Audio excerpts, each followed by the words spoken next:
What does it mean to be truly innovative? Well, it's something they ask all the time at NYC&G, and no more so than tonight at the Innovation and Design Awards here at the Harvard Club.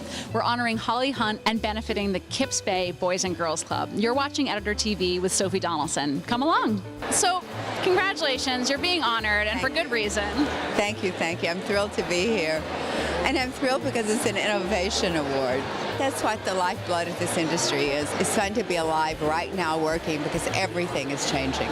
You know, the world is changing. You can navigate the whole world with this thing attached to your ear or your eye or your thumb. It's amazing. 3D printing may be the next thing that will change the way we live. We're using it to make small models.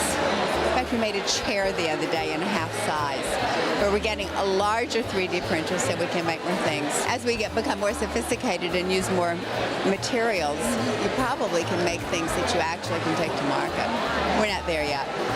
Well, I see why you're here, Holly. You have a lot of new ideas. Thank you. I've known Holly for decades. Before her, showrooms were, the idea behind a showroom was it was the least amount of rent for the most amount of SKUs.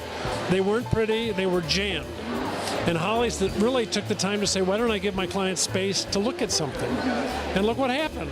We started the award 7 years ago in Connecticut, and they're 3 years old in the Hamptons.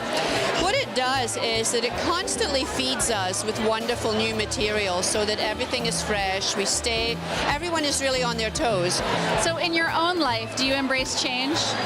I do, but the older I get, the more set in my ways I get.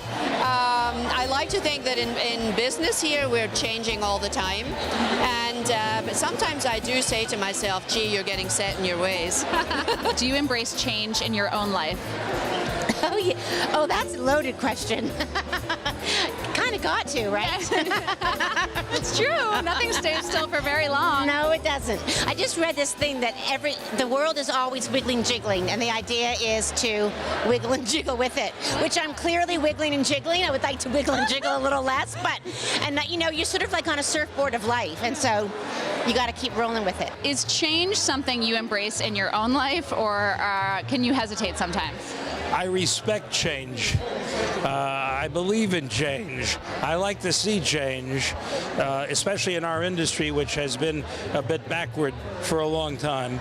On the other hand, I'm also very respectful of the past. Sure. So it's hard sometimes to do both.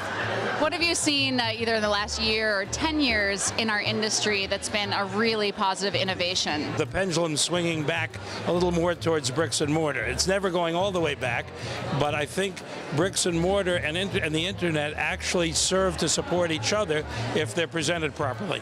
So what's the big idea for innovation and C&G? Why do you guys embrace this? Well, I think it's important. We're at the forefront of showcasing the best design in the New York market. So what we show in the magazine is innovative, and this event gives up-and-coming designers a chance to break into the market. How do you think about new and kind of pushing the envelope at the magazine? Just a mix of great design, often surprising, not cookie cutter. There should be a surprise in every issue. That would be my mantra. I like that. I'll have to look for it. What have you seen in the last couple years or months even that's excited you just in the design industry in general?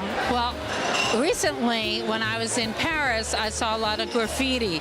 And then I came back to Connecticut and I was talking to a friend of mine who's an art curator, and she goes, you know, graffiti's happening in Bridgeport. And I followed a crew of graffiti artists for a day. It was a blast. And it was so inspiring watching them paint, and we have a video of it on our website. DJ, this is super edgy. Yeah, in Connecticut. Boy, does this crowd love change. Well, we're going to hear a lot more about that. Stay with us for the next segment.